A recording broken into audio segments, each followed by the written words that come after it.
Good morning. Good morning. Today is Sunday, March 6th. We have starting the book of Joshua. So we have video, then we have Joshua's chapters 1 through 4 and Psalm 65. Let's ask the Lord's blessing on this time. Heavenly Father, we just ask that you would guide us right now, that you would fill us with your Spirit, Lord. Give us your wisdom, your knowledge, your understanding, Lord, as we start this new book of your word, this new account, Lord. Thank you, Father. Okay, after Moses' death, Joshua leads the Israelites into the land God promised Abraham and helps them defeat the Canaanites. The Israelites settle in the land and are challenged to be faithful to God. Let's watch the video. The book of Joshua. Let's back up and remember the story so far. So God chose Abraham, and then his family became the people of Israel, who are then enslaved down in Egypt. And so through Moses, God rescued Israel out of Egypt. He made a covenant with them at Mount Sinai, and he brought them through the wilderness. So Israel then camped outside the promised land, and Moses called them to obey God's commands so that they could show all the other nations what God is like. The book of Joshua picks up right after Moses has died, and Israel's ready to enter the land. So the story of Joshua is designed with four main movements. Joshua first leads Israel into the promised land, and then once they're there, they meet all this hostility from the Canaanites, and so they engage them in battle. Then after their victories, Joshua divides up the promised land as the inheritance for the 12 tribes, and then the book concludes with these final speeches that Joshua gives to the people. So let's dive in and we'll see how all of it flows together. The first section begins with Moses' death, and Joshua is appointed as Israel's new leader.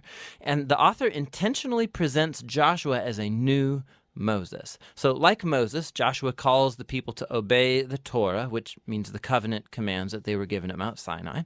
And then Joshua sends spies into the land, just as Moses did back in Numbers chapters 13 and 14, except it goes way better this time. In fact, even some Canaanites turn and follow the God of Israel. Joshua then leads all Israel across the Jordan River and into the land. Just like the sea parted for Moses in the Exodus, so here the river Jordan parts and the priests carry the Ark of the Covenant across, leading all Israel with them. Now, in chapter 5, the story transitions. So the people look back to their roots as God's covenant people, and so the new generation is circumcised and they celebrate their first Passover in the land. But then they turn and prepare to go forward. And Joshua has this crazy encounter with a mysterious warrior, who, it turns out, is the angelic commander of God's army. And Joshua asks, "Are you for us or are you for our enemies?" And the warrior responds, "Neither," which shows that the real question here is whether Joshua is on God's side. It makes clear that this whole story is not about Israel versus the Canaanites. Rather, this is God's battle, and Israel is going to play the role of spectators or sometimes supporters in God's plan, which leads to the next section. We find stories about all these conflicts that Israel had with different Canaanite groups. And the first part retells the story of two battles in detail, and that's followed by a series of short stories that condense years of battles into a few brief summaries. So the first two battles are against Jericho and then Ai, and they offer these contrasting portraits of God's faithfulness versus Israel's failure. At Jericho, Israel is to take a completely passive approach. So they let God's presence in the ark lead them around the city to music for 6 days. And just like Rahab turned to the God of Israel, maybe the people of Jericho would do the same, but they don't. And so on the seventh day, the priests blow the trumpets and the walls come falling down, leading Israel to victory. The point of the story is that God is the one who will deliver his people. Israel simply needs to trust and wait. Now, the next story of the battle at Ai makes the opposite point. So there's this Israelite named Achan, and he steals from Jericho some of the devoted goods that were to belong to God alone, and then he lies about it. It's a pretty lame move after all that God has done for Israel. And so Israel goes into battle with the city of Ai, and they're totally defeated. And it's only after humble repentance and severely dealing with Achan's sin that Israel gains victory. And so together, these two stories, they're placed right up front to make an important point. If Israel is going to inherit the land, they have to be obedient and trust in God's commands. They don't get special treatment. Now, the second part of this section begins with the Gibeonites, a Canaanite people group, and they do just what Rahab did as they turn to follow the God of Israel and they make peace with Israel. This is in contrast to all of these other Canaanite kings who start to form alliances and coalitions, and they want to destroy Israel. So Israel engages them in battle, and they win by a landslide. And so this whole section concludes with this summary list of all of these victories won by Moses and then by Joshua. Now, let's stop for a second, because odds are that these stories and the violence in them, they're going to bother you. And if you're a follower of Jesus, you're bound to wonder, like, didn't Jesus say to love your enemies? Why is God declaring war here? So first, why the Canaanites? The main reasons are actually given earlier in the biblical story. It's that the culture of the Canaanites had become extremely morally corrupt, especially when it comes to sex. Go check out Leviticus chapter 18. And they also widely practiced child sacrifice. Go see Deuteronomy chapter 12. And so God didn't want these practices to influence Israel. The Canaanites had to go. Which raises the second question. Did God actually command the destruction of all the Canaanites, like a genocide? So at first glance, you look at the phrases used in these stories. They totally destroyed them. They left no survivor or anything that breathed. But when you look a second time more closely, you'll see that these phrases are clearly hyperbole and not literal. So go back to the original command about the Canaanites in Deuteronomy chapter 7. Israel is first told to drive out the Canaanites, but then to totally destroy them. And then that's followed by commands to not intermarry with them or enter into business deals with them. So you can't marry someone that you've destroyed. I think you get the point. The same idea applies to the stories in Joshua. Look closely. So for example, we're told in Joshua chapter 10 that Israel left no survivors in the cities of Hebron or Debir. But then later in chapter 15, we see these towns and they're still populated by Canaanites.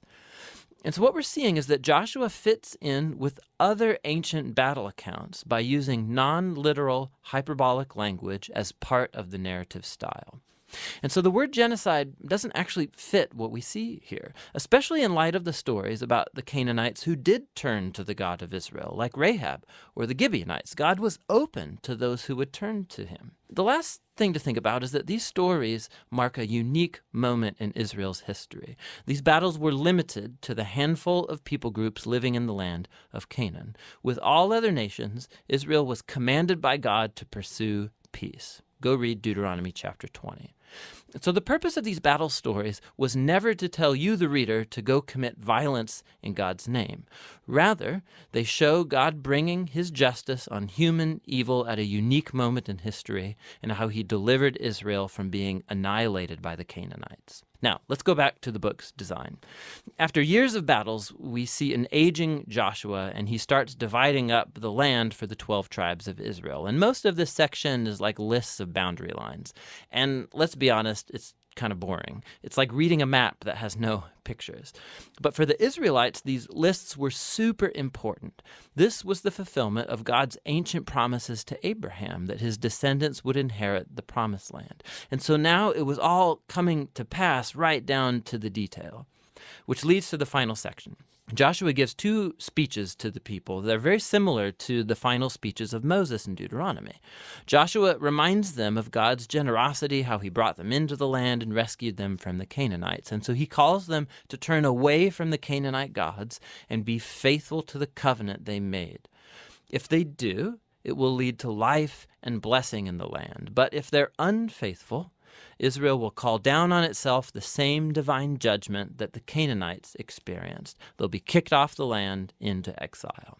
And so Joshua leaves Israel with a choice. What is Israel going to do? That's the big question that looms as the story ends, and that's the book of Joshua.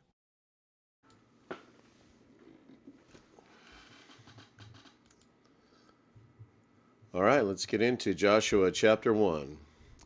After the death of Moses, the servant of the Lord said to Joshua the son of Nun, Moses' assistant, Moses, my servant, is dead. Now therefore arise, go over this Jordan, you and all this people, into the land that I am giving to them. To the people of Israel, every place that the sole of your foot will tread upon I have given to you, just as I promised to Moses. From the wilderness and from this Lebanon as far as the great river, the river Euphrates, all the land of the Hittites to the great sea towards the going down of the sun shall be your territory. No man shall be able to stand before you in all the days of your life. Just as I was with Moses, so I will be with you. I will not leave you or forsake you. Be strong and courageous, for you shall cause this people to inherit the land that I swore to their fathers to give them. Only be strong and very courageous, being careful to do according to all that the law that Moses my servant commanded you. Do not turn from it to the right hand or to the left, that you may have good success wherever you go. This book of the law shall not depart from your mouth, but you shall meditate on it day and night, so that you may be careful to do according to all that is written in it. For then you will make your way prosperous, and then you will have good success. I have not commanded you. Have I not commanded you? Be strong and courageous. Do not be frightened, and do not be dismayed, for the Lord your God is with you wherever you go. And Joshua commanded the officers of the people, pass through the midst of the camp, and command the people, prepare your provisions, for within 3 days you are to pass over this Jordan to go in to take possession of the land that the Lord your God is giving you to possess. And the Reubenites, the Gadites, the half-tribe of Manasseh, Joshua said, remember the word that Moses, the servant of the Lord, commanded you, saying, the Lord your God is providing you a place of rest and will give you this land. Your wives and your little ones and your livestock shall remain in the land that Moses gave you beyond the Jordan. But all the men of valor among you shall pass over armed before your brothers and shall help them until the Lord gives the rest of your brothers as he is to you. And they also take possession of the land that the Lord your God is giving them. Then you shall return to the land of your possession and shall possess it, the land that Moses, the servant of the Lord, gave you beyond the Jordan towards the sunrise. And they answered Joshua, all that you have commanded us we will do, and wherever you send us we will go. Just as we obeyed Moses in all things, so we will obey you. Only may the Lord your God be with you as he was with Moses. Whoever rebels against your commandment and disobeys your words, whatever you command him, shall be put to death. Only be strong and courageous. Chapter 2. And Joshua the son of Nun sent 2 men secretly from Shittim as spies, saying, go view the land, especially Jericho. And they went and came into the house of a prostitute, whose name was Rahab, and lodged there. And it was told to the king of Jericho, behold, men of Israel have come here tonight to search out the land. Then the king of Jericho sent to Rahab, saying, bring out the men whom have come to you, who entered your house, for they have come to search out all the land. But the woman had taken the 2 men and hidden them. And she said, true, the men came to me, but I did not know where they were from. And when the gate was about to be closed at dark, the men went out. I do not know where the men went. Pursue them quickly, for you will overtake them. But she had brought them up to the roof and hid them with the stalks of flax that she had laid in order on the roof. So the men pursued after them on the way to the Jordan as far as the fords, and the gate was shut as soon as the pursuers had gone out. Before the men lay down, she came up to them on the roof and said to them, I know that the Lord has given you the land, and that the fear of you has fallen upon us, and that all the inhabitants of the land melt away before you. For we have heard how the Lord dried up the water of the Red Sea before you when you came out of Egypt, and what you did to the 2 kings of the Amorites who were beyond the Jordan, to Sihon and Og, whom you devoted to destruction. And as soon as we heard it, our hearts melted, and there was no spirit left in any man because of you. For the Lord your God, he is God in the heavens above and on the earth beneath. Now then, please swear to me by the Lord that as I have dealt kindly with you, you also will deal kindly with my father's house, and give me a sure sign that you will save alive my father and mother, my brothers and sisters, and all who belong to them, and deliver our lives from death. And the men said to her, our life for yours, even to death. If you do not tell this business of ours, then when the Lord gives us the land, we will deal kindly and faithfully with you. Then she let them down by a rope through the window, for her house was built into the city wall. so that she lived in the wall. And she said to them, Go into the hills, or the pursuers will encounter you, and hide there 3 days until the pursuers have returned. Then afterwards you may go your way. The men said to her, We will be guiltless with respect to this oath of yours that you have made us swear. Behold, when we come into the land, you shall tie this scarlet cord in the window through which you let us down, and you shall gather into your house your father and your mother, your brothers, and all your father's household. And if anyone goes out the doors of your house into the street, his blood shall be on his own head, and we shall be guiltless. But if a hand is laid on anyone who is with you in the house, his blood shall be on our head. But if you tell of this business of ours, then we shall be guiltless with respect to your oath that you have made us swear. And she said, According to your words, so be it. Then she sent them away, and they departed, and she tied the scarlet cord in the window. They departed and went into the hills, and remained there 3 days until the pursuers returned. And the pursuers searched all along the way and found nothing. Then the 2 men returned, and they came down from the hills and passed over and came to Joshua the son of Nun. And they told him all that had happened to them. And they said to Joshua, Truly the Lord has given all the land into our hands, and also in the inhabitants of the land melt away because of us. Chapter 3.